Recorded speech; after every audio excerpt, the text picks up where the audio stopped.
Hello, Tash, and welcome to the Company Road podcast. So this week we're going to go deep into a topic that I'm personally very passionate about and we've worked together on, and it's all about experimentation within business and the things that you do. But when everything about business feels like it's a little bit risky and it can be hard to obviously balance innovation, established ideas, legacy systems, processes, the things that people stick to because they feel comfortable in. Today we're actually going to be talking to a total master when it comes to this and corporate innovation, and we'll be thinking about how we can make it a bit easier and a bit simpler for people to understand. So very warm welcome to you, Tash Reidy. Yeah, lovely to have you on the show. You were mentioned in the Funny Business pod the other week, and Robbie was talking a bit about the experimentation that you were running and that you were so famous for doing at Paxess. So I'd love to just start with a bit of an intro around that and maybe tell us a bit about the work that you do and tell us a bit about yourself as well. All right. Well, if you don't know, I'm Tash Reidy, and I used to work at a company called Property Exchange Australia, or PEXA, and I actually started there when we were squished into a serviced office at 101 Collins Street. So this is in 2011, before it had even become what it's become today. Before that, I'd worked in telecommunications, finance,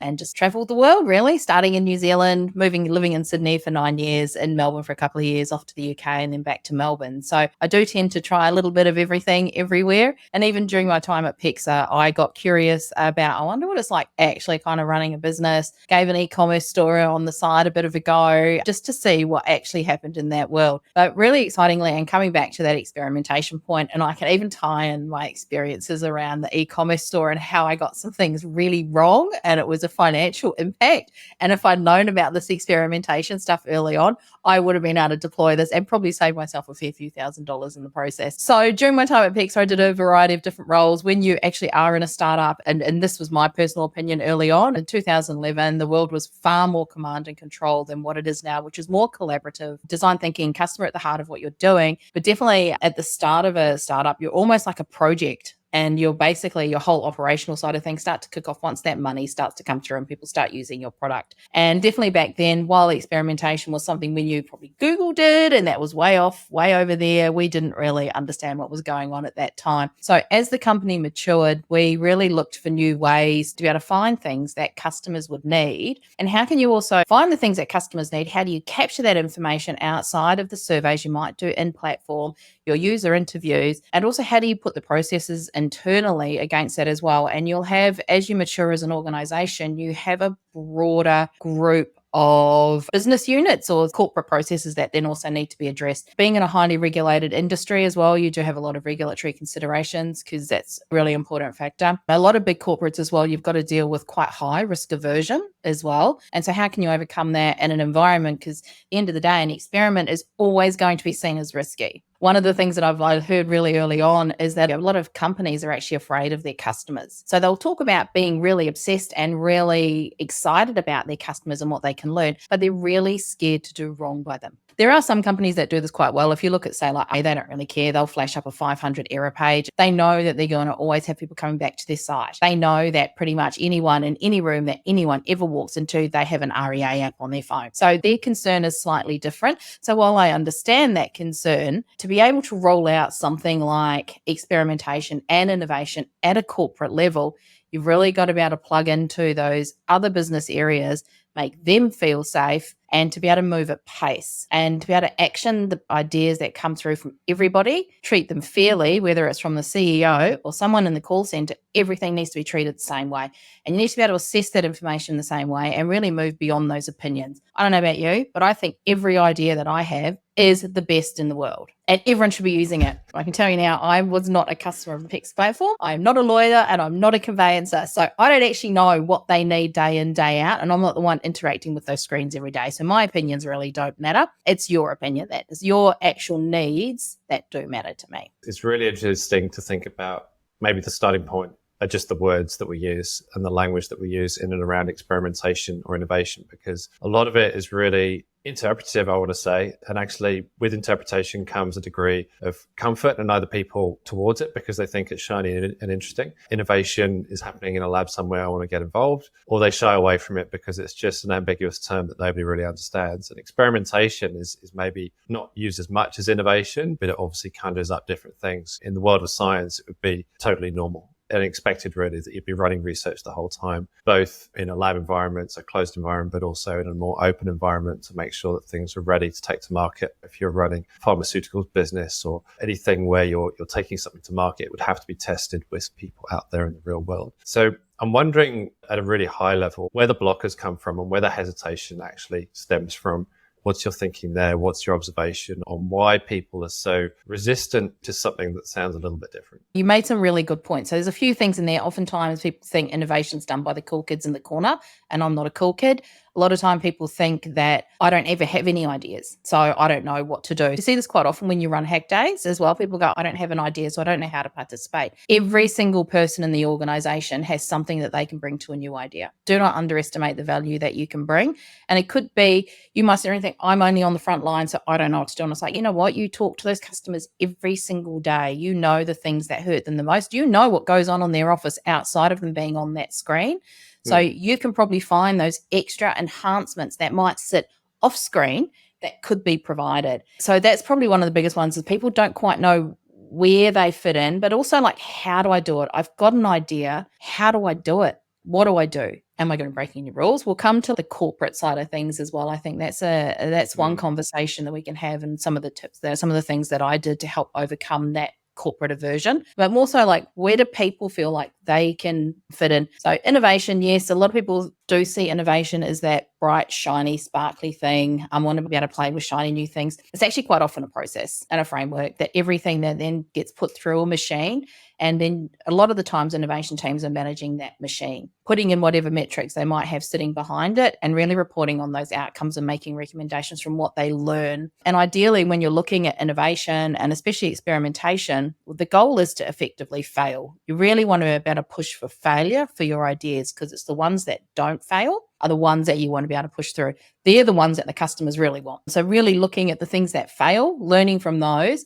So looking at that framework and really making sure you share that framework with everyone and give everyone that same entry point. So we used a particular tool where everyone would put their ideas in, and we set up a process where once a month we would go through those ideas, assess which ones we'd put through the machine. Now, outside of that, we also ran quarterly experimentation training workshops. Now, those training workshops we do with another company called Exponentially. So what we would do with those training workshops were really, really helpful with overcoming that corporate aversion as well. So what we would be able to do is put, for example, it's a bit cheeky, I put our risk team through this training because your risk and compliance team are always going to be the people that, and their job is to be able to highlight the risk aversion of the company and ultimately protect the corporate reputation. And oftentimes experimentation can be seen as something that can damage that corporate reputation. So I popped them through the training, and so then they could see and understand exactly what was going on. You're never going to be experimenting on 30,000 people on your whole entire customer base.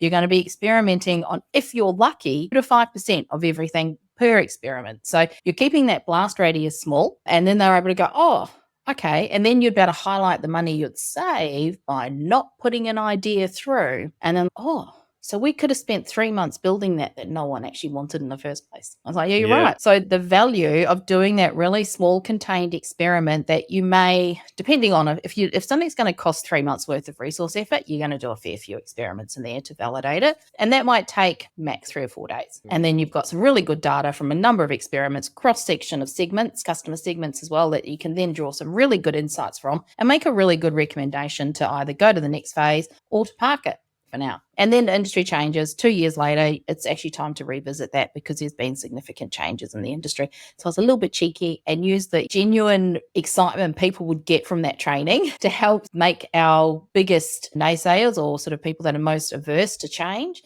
to get them on board early and to really get them across them. So I was a little bit cheeky there. Oh, it sounds good. It sounds good. I mean, there's obviously a difference between problems and ideas. Yep. And actually discussion can happen through, ideas can come about from anywhere really. But actually, for me anyway, I find what's really useful is using context to provide stimulus really. And actually the frameworks that you're describing is thinking about how do you create the right conditions for creativity in a setting where all people want to talk about is what they're doing in their day job. And actually what the process can involve is actually it's both of those things. It's really listening to them from the point of view of what they want to achieve, going into some of the end user or internal problems or operational problems that exist, thinking about what's the environment that you're trying to solve for in a broader sense, from a human point of view, from a social point of view. There are lots of different dimensions that you can consider. And then actually context can then spark thoughts, provocations in and around what's possible, what would happen if, where could we take things? So I think that's really cool. And the fact that you're talking about it in the language that people understand because it's relative to their context, it makes it actually a lot more easy to understand. It's a conversation rather than you just saying, hey, we're the innovation team and, you're not. just, you're not, you're just here for Yeah. a workshop and you're going to get back to your day job after that. Yeah. So we would literally have people turn up with ideas. Would then run a 2-week sprint directly afterwards as well for those participants, and we'd get a broad selection of ideas. Like it could be a pain point within the team that they just wanted to be able to have resolved. So we'd be like, great, let's not build a whole process and system. Let's see if this actually works. This really quick automated email response could work, all the way through to, but with every single thing that we did, we'd always slip everything into a lean canvas and we'd get really focused on that customer problem. Because quite often, and I know I did this when I first started, and I saw this consistently come through on the training as well, quite often we naturally fall to trying to solve for those business problems. So at the end of the day, customers don't care about business problems. They care about their problems. So great. I can see that chrishudson.com wants to hit $1 million in revenue in the next 6 months. And I don't really care because I need to consume what Chris gives me. But if it's not of any value to me, I'm not going to consume it. So really making sure that you are focused on those customer problems, and by its very nature, you will be solving those business problems as well. There's a real distance, I think, that's created because actually in a lot of businesses that are perhaps not as embracing of innovation culture, it's basically a corporate strategy and it's a set of visions and goals and values and all the things that go with it. But there's essentially some sort of plan, a strategy on a page or whatever it is. And most of the initiatives and the teams are organized around that. So actually from an operational point of view, it makes it hard to break outside of that because the teams are structured, the work streams are set in place, the quarterly reporting rhythm is there, the metrics are set. It just goes on and it becomes more and more fixed around this set of goals. So innovation feels like it's outside of that. It's like another thing for people to worry about. So when you have both the business as usual and the need to innovate and push on, it's either expected to happen in that space and it relates very much to the mainstream goals. But if you're then flying against that and you're trying something that's radically different, it just feels like a different set of priorities that people feel pressured to get behind because they're just too busy delivering the BAUs. So how do you get around some of those, I guess, more human challenges of people not knowing really where to allocate their time? That's definitely what I experienced in my last role as well. And it's something that you see really consistently. People want to be able to do things, but when you also get those results, people want it to happen straight away. Great. We get a favorable response from an experiment. We make a recommendation to pop it in, but there's no space on a roadmap anywhere. So what am I taking off to put this on? We can't take anything off because we need XYZ to create ABC. So nothing can come off. So one of the things I had to learn early on was I'm not actually doing anything for this financial year or for this business plan year or however your yearly planning might work. What I've got to do is you've actually got to look into the future and go, okay, I'm experimenting on this now to learn what we can learn now for next year, and we can start those conversations. You do need to leverage those relationships that you spend a lot of time building to either have them involved in what you're doing, get them on board with what you're doing, and get them excited about what you're doing. So I can have an idea. 4-day work week. I'm going to use that as an example. I think that's very easy to get everybody very excited about a 4-day work week, but it was really hard to get people across the line, like from a senior level. Again, your executives love the idea of themselves working a 4-day work week, but when it comes to productivity and business outputs, it does then also sort of go, well, is it 5 days, 4 days? You need to continually create excitement around what you're doing. And effectively, you need to be able to lobby for your idea. You can't let it go. I've done external hack events. Actually, I'm going to absolutely big myself up here on the winning team for the first ever Sex Tech Hackathon here in Australia, because that's what I do. But there was no option in that hack event to just throw it over the fence for someone else's team to look after and then say, oh, no one's listening to my ideas. If you are not behind that, no one else is going to do it for you. And it's hard. It is hard. And you look at all those startup founders, you look at all those people who have to keep pushing forward and hear, no, not now. They don't give up. They really believe in their idea. They've got the data. that can back it up. And hopefully they've got their own customer data, not just something they've read in the market and a few opinions from friends at barbecues, because people do start up businesses like that. Yeah. And then you actually get to do all these other things. But if it's your idea and you've got the right content sitting behind you, and especially for us in an innovation team as well, we can genuinely see, based on some market trends that we might be able to identify, where we can see where we might see 5-year plans for the business and potential. I mean, I love looking at parallel industries and seeing how they can work together to create something no one's ever actually thought of before as well. So you've got it, and it's the hardest thing, to sit there and wait. Yeah, I mean, the timing is everything. Let's just take a step back. Did you just say a sex tech hackathon? Yeah, I did. That was a few sentences ago, but I'm wondering, like, all of a sudden, like, we shifted worlds, right? We were talking about the world of property exchange and here we are, and actually, it makes an interesting point, really, around, maybe it's a preconception, but maybe it's also a comfort zone thing, in that habitually we're thinking, okay, we're experts in a particular area as an employee of a company and as a team member within a company. We've got set tasks and objectives. Now you're coming in and saying, actually, anyone can do creativity, anyone can come up with the ideas at a broader level. So what I'm thinking is, actually, it's not so much about what you know, but how you can bring not only the right people, but the right perspectives together. How do you get to some of the ideas that work? So it could be that it's more about facilitation than it is about origination, because if you create the right conditions, then actually the ideas that they'll just come naturally. And that means that you can apply it to, say, financial conveyancing, or you can take it into the sex tech hackathon. It doesn't really matter. So what's your take on the flex? You said once you know the tool set, like, how can you apply it in different ways? Wow. So I can absolutely share how I failed. And if I had this tool set at the time, like personally, so I did set up an e-commerce store. I've been running it since about 2016. Yeah. And I remember there was this one particular line that I was looking at, and my friends said, oh yeah, this is great. Oh, it's really nice. That's really great. So I spent a couple of $1,000s bringing these things in. I've only sold about 3 or 4 pieces of it, and I've since shut my store, and I'm still sitting on this stock. Now, I've done this rapid experimentation early on. So quite often you can see something as simple as a pre-order would go up. And a lot of the time you do your pre-orders to either help get cash in the bank from a business perspective, but it can also help you understand if there's any actual interest in the market and what you're looking at selling.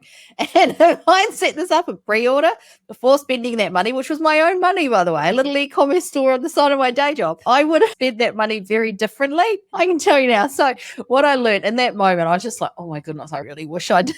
I really wish I knew how to be able to do this back then. But you, like, even when you look at your design thinking practices as well, like when I sit there and I think back to that Sex Tech Hackathon, we started really broad with what we were looking at doing. We knew that we wanted to be able to help people with disability. So just a bit of a precursor as well around sex tech, what it actually is. So if you've ever got a chance, head on over and listen to Bryony Cole, who is the founder of The Future of Sex and runs Sex Tech School. So one of her definitions is around using technology to help enhance intimacy. And that isn't just sex dolls sitting over here. That is also your dating apps as well, and everything in between. And how can you combat loneliness? I've seen some fascinating things that you wouldn't even consider as part of the sex tech realm. So it's not just porn. It's not just these other things. It's these other things that actually can help enhance intimacy. And it could be through communication. Well, you might have a long distance relationship. So how can we make that happen? So we focus quite heavily on disability when we were looking at this. How can we help people with disability?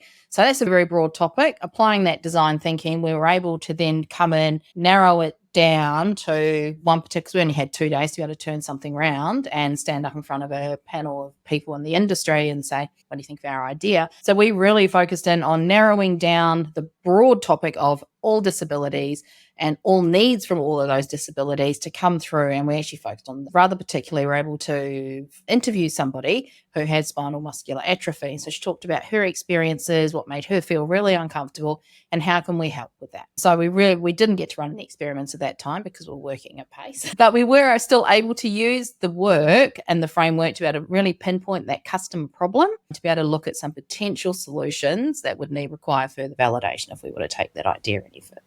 It's just interesting anyway, but I think that the other part of it is, like you were saying before, about bringing the risk team in and getting them trained up early. How do you assemble the right people? And often at a hackathon, I know you're just thrown into a group with some people, and then you find out who you are and what you can do, and then all of a sudden it kind of merges and gels, and it gets a bit interesting because people don't know each other that well, and you're just coming together to solve a problem. But how do you make sure the right people are around a problem that you're trying to solve? It takes a long time to be able to learn those business processes and who does what. So you do actually need to have a little bit of understanding about how the business runs, why certain things are in place. And generally, I learned over time, we would actually put every single experiment through a rather broad process to start with, and I'll absolutely share a failure that happened and why we needed to do that. But we'll talk about this one first. Yeah, no, we love a good failure. So we actually used to do we used to head up to one sort of panel. We would have legal, risk, compliance, and regulatory on one panel, and talk them through what we were going to do. But even before that, bringing people in sooner to actually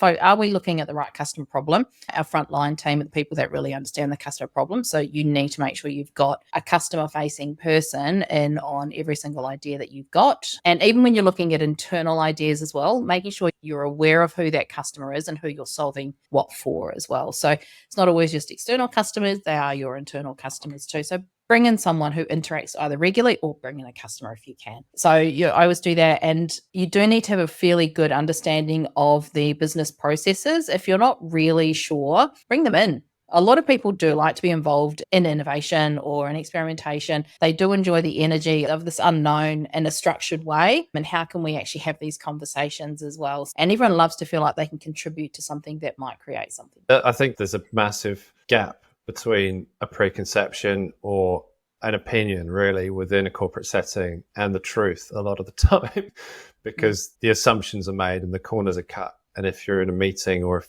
people are just quick to shoot from the hip, come up with what they believe is the thing that their customers want, or something that, even if an idea is presented around a product idea or a new service proposition, it's like, well, our customers would never go for that, or they find ways to critique it from the point of view of the customer, and the customer's never involved in any of that. So how do you get around some of that in the moment as well? Because there's tons of bias that's just coming in from all angles. People get excited about what they can build, right? Because they can. And everyone gets very excited about that. And you can get quite lost in thought land and in solution land that may not be relevant to what actually needs to happen. It's really important. And there's always a couple of agitators that you might know. Yes, you may feel frustrated because you feel like you're stomping on my idea, but they will pipe up and say, what customer problem are we solving with this? Let's come back to the customer problem. It takes a bit of time to get used to asking that. And I mean, I know that I was very fortunate in the environment that we did have that strong customer focus that really allowed us to be able to say, what is the problem we're looking to solve here? And it is very hard to shift people's mindset from, oh, this is the business problem we need to solve,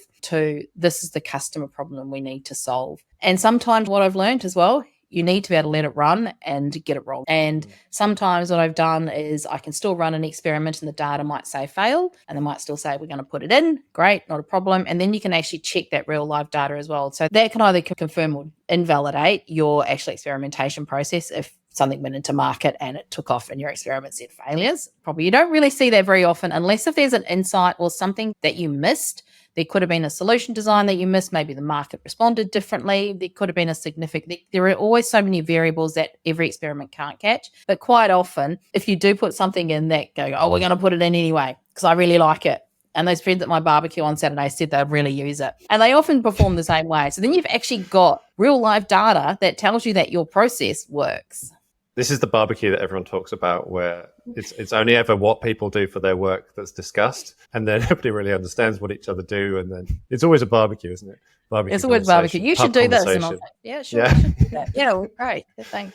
There are a lot of people out there that are working in roles and within organizations that I don't feel can change in any way. And I'm interested in some of the real catalysts for making that change possible. So from an innovation standpoint, and I'm thinking public sector, maybe local government, federal government, a bank of 10,000 people, or places where you think this is regimented, this is running exactly how it has been for many years, and people have come in and they've tried and they've failed. People are walking out the door every week. I can't see how I can personally get something to change and work in a different way. So thinking about some of the things you've described, and maybe stepping back to maybe the earlier days of where you were trying to stand up some of these experiments or set up an innovation function, what advice would you give around setting that up for the people that would want to make that change? I was actually thinking about, we actually tried to set up like a Shark Tank process, which we thought, that'll be fun. People stood up, they pitched. Yeah. Really go anywhere past the pitch. We gave all the executives, I don't know, $2,000 funny money. They could invest in whatever idea they wanted. And then we gave them, I don't know, we must have put some executives' heads in the middle of the money and said, here you go, here's $2,000 from me. But it failed because it didn't have the process sitting behind it. When you look at trying to implement change in a large organization, you don't need to do everything everywhere all at once. And that's the hardest thing. So I'm a bit naughty sometimes. I tend to go a bit grassroots with what I do and just work with the people around me, first of all, to see if what I'm actually talking about actually has any legs. So when you look at the broader change, and if I look at rolling out experimentation as a way of working, we definitely failed a few times. And it also came down to the maturity of the organization at that time. And in larger organizations, it could be maturity within teams as well. Your team might be the right team to start doing that experimentation, but you don't necessarily know how. Putting those, what is it you want to measure? I've seen a few variations around what people want to be able to measure when it comes to doing experiments. How do you want to report on it? How do you want to celebrate it? There are so many different things you can do. We used to bank the money that we didn't spend to celebrate what we didn't put in because we thought that was really a really good thing. Some people might count number of ideas implemented. Some people might count number of ideas put into the framework as well, because that also shows that people trust the framework, and also maybe the number of ideas that have gone through the framework as well, whether it be passed or failed. But again, don't feel like you need to solve the organization's problems, because that's a really hard thing to do. Finding that little thing that makes you really happy to come into work every day, and whether it is saying, okay, I'm going to try this little thing out today, then I might get 1 or 2 people in and see if they like it. Then I might get them to bring in 1 or 2 people to see if they like it. That grassroots movement has a huge impact in the longer term. Then you start to collect that data, and it really allows you to start to tell a fantastic story that when you do go to take it any further, you've got backing and it's ready to go. A little bit sneaky. I'm a little bit naughty like that though. But at the same time, I know that if I was at ANZ, I'm not going to be able to talk to Shane Elliott on day one and say, we should put this in today because I know it's going to work. I need to know if it's going to work and if people actually care. So Tash Reidy, PI, you're kind of... Yes. You're just sowing plants of ideas, seeds of ideas, rather. It's a seed of an idea. Is it going to fly? Just conversationally. That could be the easiest way to just gauge people's interest. You get a raised eyebrow or an eye roll. That's telling you something already. So it's data collection, but in a much more interactive based way. And I think that obviously that ladders up to bigger things. Once you've got the people involved, you can start to think about, okay, well, how do we make this official? How do we get the funding? Who would your allies be? How do you scale it? How do we standardize it? There are that sort of set change management criteria. Like, how do you scale it? How do you get more people involved? How do you measure it? How do you tell the stories around it? How do you celebrate it? So you could then design out those 5 points and really start to make a lot of buzz around it. So early on, we would run quarterly town halls, and if you'd run an experiment, you'd stand up and you'd share what you'd done. It was really important that what we did wasn't seen by only being done by 2 people sitting in the corner, that it was a skill set that every single person could take away. Yeah, there's a point in there around data and actually collecting the evidence from the first start where you're picking up on those cues and playing those back to other people. But actually at that point where it's a town hall presentation or it's a much bigger piece shared on the intranet, whatever it is, actually the evidence that you've been able to collect will basically get people convinced of what you're trying to achieve, or it may not. It'll at least show credibility. Whereas a lot of people try and just land ideas in a boardroom on a whiteboard one day and are saying, then I'm going to be the person that stands up quite quickly to draw on the whiteboard. This is the idea. This is what we'd love to do. And there's some arrows pointing here and here. Here's some quick revenue numbers. Here we go. Yep, we're going to put it in. Isn't this brilliant? And nobody really understands why, but because they haven't got a better idea in that moment themselves, they're not going to shoot it down and they end up going with it. But actually the evidencing and just the data that sits behind it is really important, isn't it? I have had to tell a CEO that one of their ideas wasn't, and we had to park it for a couple of years. So they wanted us to test something out. And I thought, cool, we'll make sure we put this one through the process. And then you're just like, all right, here's the official paper at the end. This is the methodology we followed. These are the, so I really, really spelt out the data that we collected. And I definitely learned that over time, people are more likely to trust the data. It's like, great, I had a really strong opinion. And then they go, okay, well, I can't really argue with that, can I? don't get me wrong, you do get some people that will say, I don't believe the data, manipulate the data for me. But as long as you're really firm, and that's where you actually have to ask that question of what additional insights do you have that I don't? There might be additional reasons why they're pushing for something that goes beyond the data that you've collected. So you need to be really brave at actually asking that question. As your experimentation matures, capability matures, over time people will then go, oh, I've got an idea. Oh, hang on, I just need to get it validated with data. So you see people naturally hunting out the data before they take it any further as well. So first of all, it was like, I've got really strongly held opinions. And then it's actually, I just want to see if my opinion's got legs at the end of the program. Yeah, the way in which you present the data or the evidence actually tells you a lot about who you're talking to and what they respond to. And on another podcast, we were talking a bit about how it ladders up to their own particular goals. I think it was right at the beginning, and talking to Mike Dyson. It's like, how do you know what they're trying to achieve? And how does the data that you're presenting in relation to your idea contribute to that in some way? I think if you can make the link between your story and what you're doing over here in this cool innovation space, and then what this person over here in products or pricing or any of the different areas, marketing, that the link is made, you're doing the hard work for them in a way. Do you find that you're doing some of that?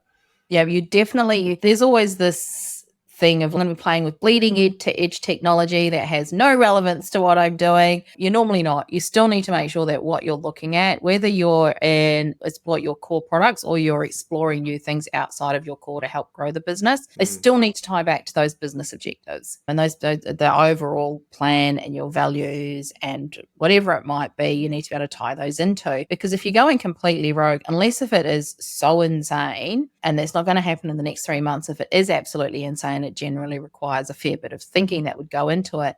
But you do need to make sure it ties in. I mean, otherwise, why are we doing it? It's going to be even harder to get something off the thing. Like it's always quite easy to be able to tie things into your business objectives as well. It just requires you to flip your thinking sometimes. And it's a learned thing to be able to do. Like early on in my career, I wouldn't be able to flip my thinking. And definitely now, okay, so if I need to take this to an executive, what story am I telling them? And why do they need it? Yeah, I mean, the quantification of what happens and why it's the right thing is one area. But I think there's another broader theme around the fact that if you have an innovation practice with all of this data that's been collected up and running the whole time, then it's effectively it's like a living and breathing organism of insight in a way. And without that, you're still a little bit blind. So actually the fact that you're running all these hundreds of experiments gives you the opportunity to expand your understanding of what can be taken into the core business model a lot of the time as well. Did you find that there was often revelations through the experimentation process that could be usefully applied in the day-to-day stuff that was going on too?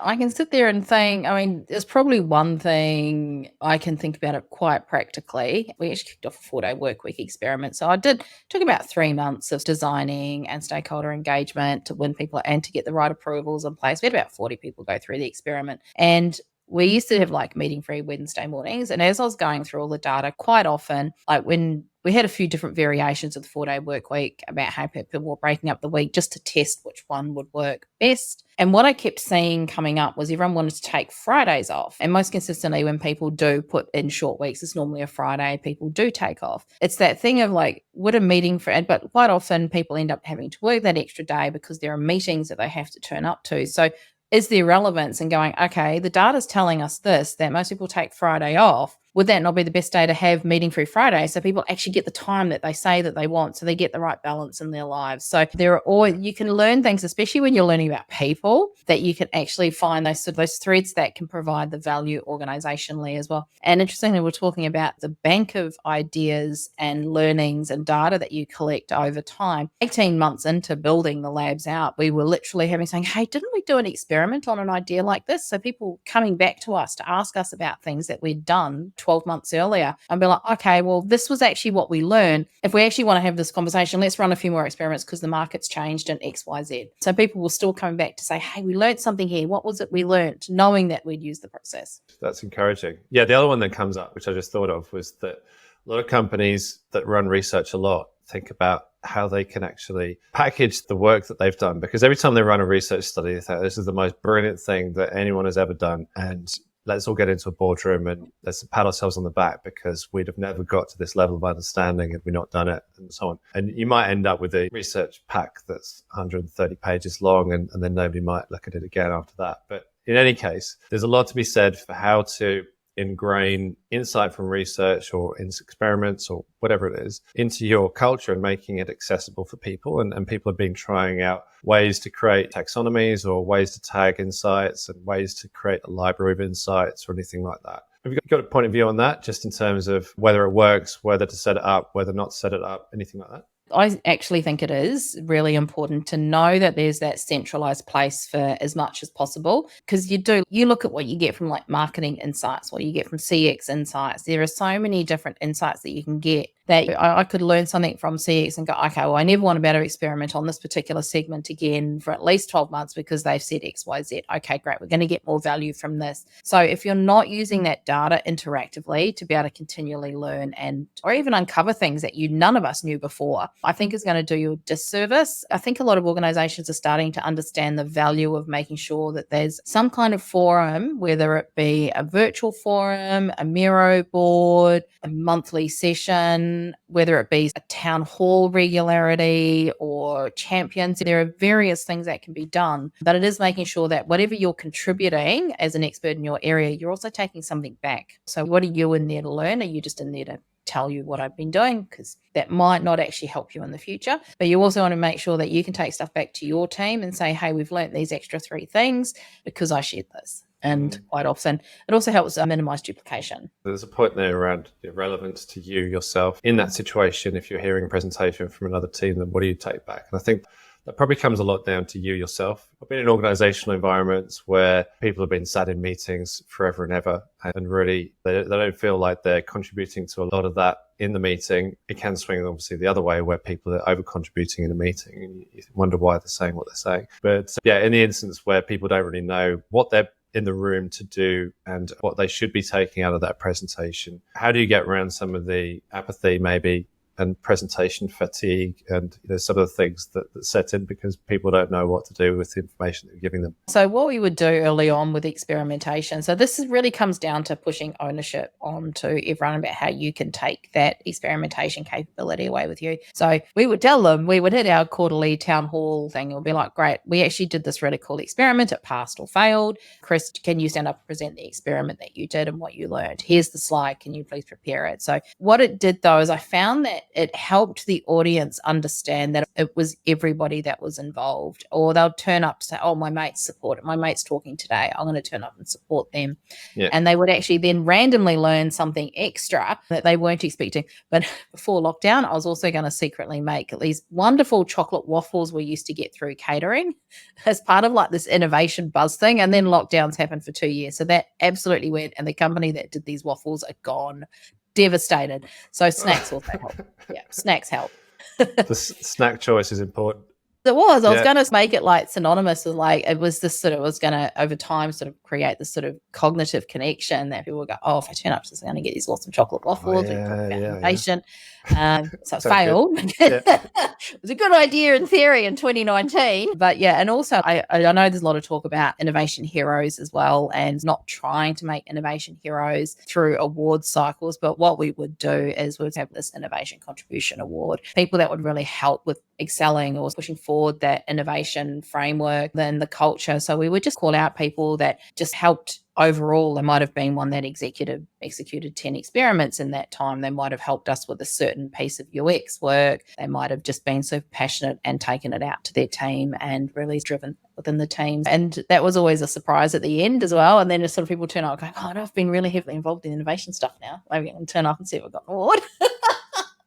This is brilliant. So yeah, Tash's repertoire of sneakiness is continuing, obviously, from from like secret experiments that nobody knows about to gentle bribes with the brownies and the waffles that come in. And, I do. But I think the important point there is maybe one around democratization, because actually if it's just you and the only person doing it, then it's just you. And in effect, you're inviting criticism. As soon as you can share it, both at a problem level, at an ideas level, but also at an implementation level, more people get behind it. And obviously they're part of it too. And through doing that, if you can show that they've done something that's absolutely brilliant and you can showcase their amazing work, then it's not on you. It's obviously showing that other people are getting behind it as well. So the kind of fragmentation, the atomization of what needs to happen through an innovation culture is really interesting. And where it works well is where it dissipates and people can actually just take on, they know how to run with it themselves. And it becomes less your burden, but more of a shared culture, really. And it's living and breathing, like we were saying about the data, as well. Yep, definitely. And effectively all the team then really ends up doing is capturing the learnings, looking at the metrics,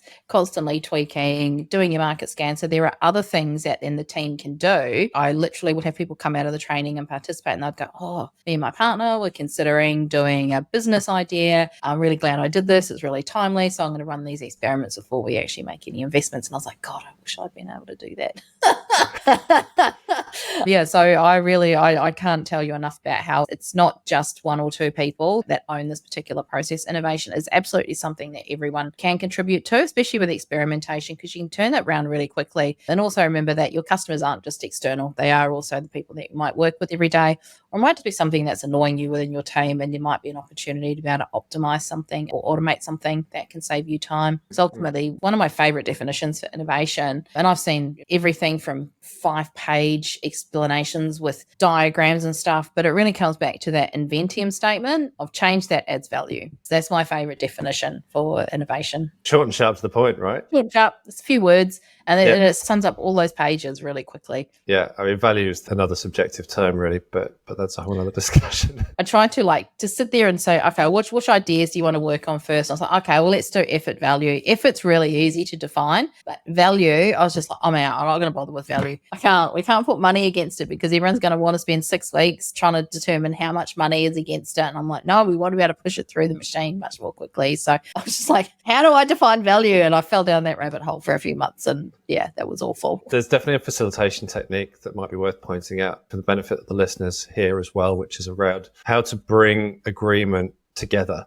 Because obviously around value, anything that you feel is subjective. The company might have a vision statement to say that we want to be the best in the world at this or that. It's all very interpretative. And in the design work that I do, I'm always trying to encourage teams and people that I teach students to really stay away from some of those words that can be taken away and interpreted in any way, really. If not everyone understands what it is you're aiming at, then obviously it's very hard to all club together and have that common purpose really crystallized and actually get behind it in a more meaningful way. So just thinking about how to create synergies, how to align people. Obviously, you can run definitions workshops and other things where you're bringing together that understanding or exploring what a different understanding of the word value is, or whatever the metric is. But how have you found that you've been able to do that? Oh, I also cried a little bit when I tried to do this. So it's quite interesting. So it really comes down to, know your team, know what your drivers are within your team. For example, quite often you're generally looking at a couple of things from a value. I am just looking at my wall. So I happen to have this written on my wall from some other work. So it's generally... I thought you'd point the cat.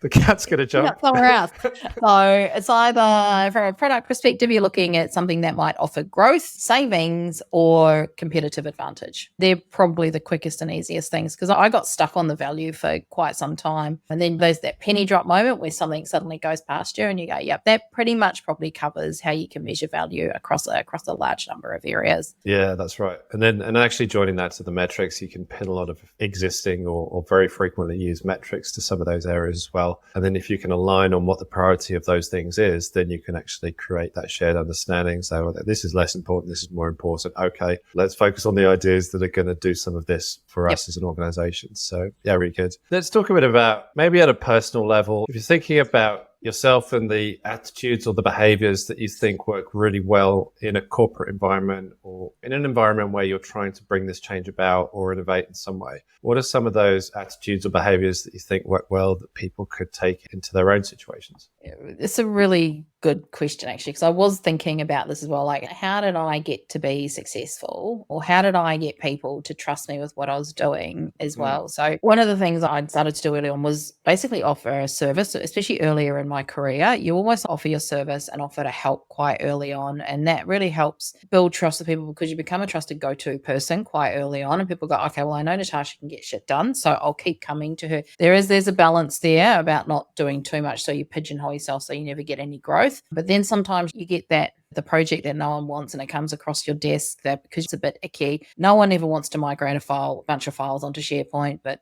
I got stuck with doing that. But what I ultimately knew was how people behaved. And also I put over the top of that my own behaviors, which was consistent with everyone else's. And really understanding you've got to understand how people behave and really drive that empathy around the people around you. It takes a long time to build. It always takes a long time to build social capital. But by consistently offering to help people with nothing in return, you'll actually build those trust in those relationships quite quickly. Being consistent with your energy and your passion, people can see when you're passionate about something and they will get behind you because you're passionate about it. And if you have a proven track record of making other people feel a certain way about things, I haven't quite worked out how to articulate how you put feelings into things, because I learned quite early on that if I was passionate about something and if I treated you with respect, even if it was a really icky change, then I made you feel like, yes, okay, I'm going to be a bit cranky when we go through this change, but you're going to let me be cranky about it. I know that I can trust you and I know that I can come to you. You made me feel safe. So I will trust you next time you go to put something in for me because you've offered me great support. And that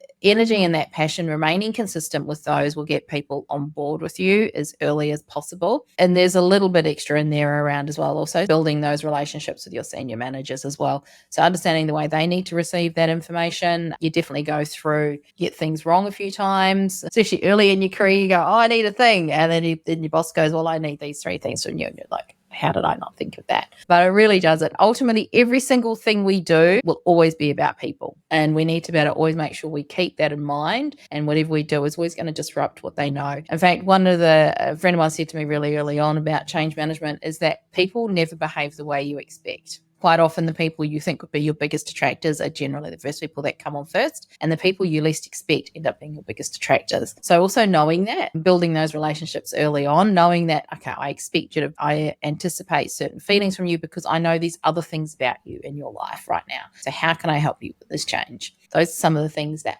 I do. I'm also quite open about being a bit of an idiot sometimes. The things that I get wrong, I'm quite happy to stand up and go, I was an absolute idiot, like with that e-commerce thing. Spent my own money. I wish I knew what I knew then. Failing in some of the experiments that to a point where we actually did this one where we experimented on, say, 100 people in Victoria, 100 people in New South Wales, grew the group. Oh, so everything's passing. Maybe we'll go to a bigger group, 500. We sent it out from a security mailbox. This is like our first ever experiment, maybe the second one. Sent it out from a security mailbox. Suddenly the security mailbox was getting all these out of offices and bouncers in there. They were like, Natasha, what's going on? I said, we're just doing an experiment, not really thinking about it. It turns out because the way we'd formatted it, because it hadn't gone through any sign-offs for like branding, tone of voice, anything, it ended up in like an industry newsletter saying, don't click on this email, it's phishing.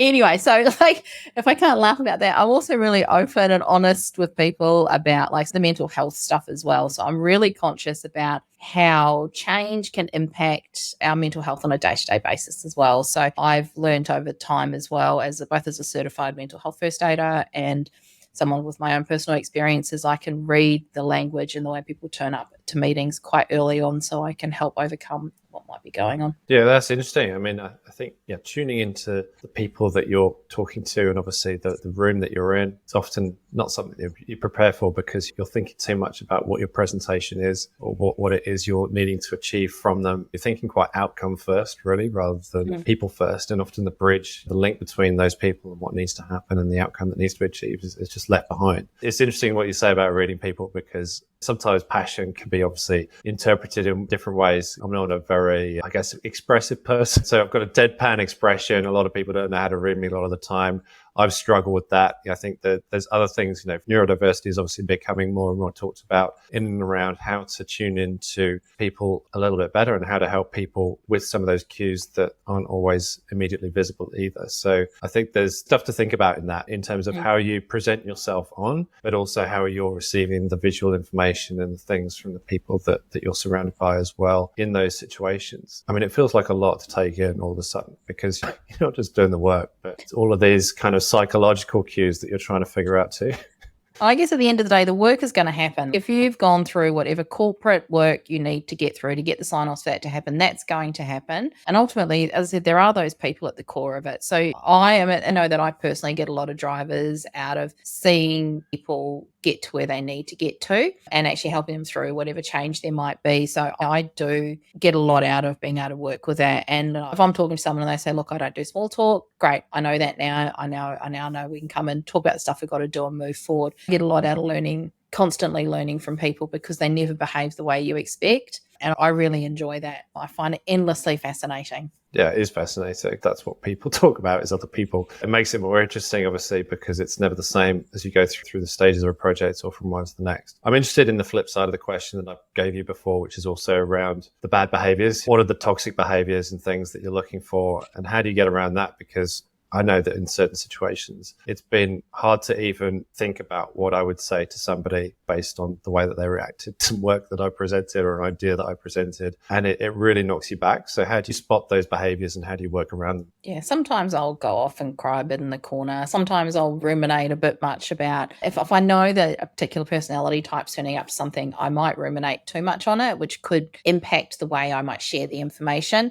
Not to say that it happens all the time. It also depends on the mindset you're turning up in as well. If I've ruminated on something too much, I won't deliver the same way that I would have if I'd come in a far more positive mindset. So a really good example I can think of is my team and I, one of my team members and I, we were interacting with somebody, and coming off that call, my teammate was like, what was that about? I've never experienced an interaction like that before in my life. And I was like, holy shivers. Like in that moment, I thought that the two of us could sit there and really fall down a rabbit hole of quite a negative conversation. So I posed him 3 quick questions, which I now can't remember, but they were amazing questions about so I was like, I've got to be able to flip this into a learning experience. So that could actually, I was like, okay, so there were other people on the call. How did you see the way that they were reacting? Did you get a feeling about this, or do you think that there was a way that we could have presented something a little bit differently as well? So I really had to turn it, because it wasn't just me. I had to really turn that whole conversation so we didn't fall down a rabbit hole, knowing we would still need to consistently work with these people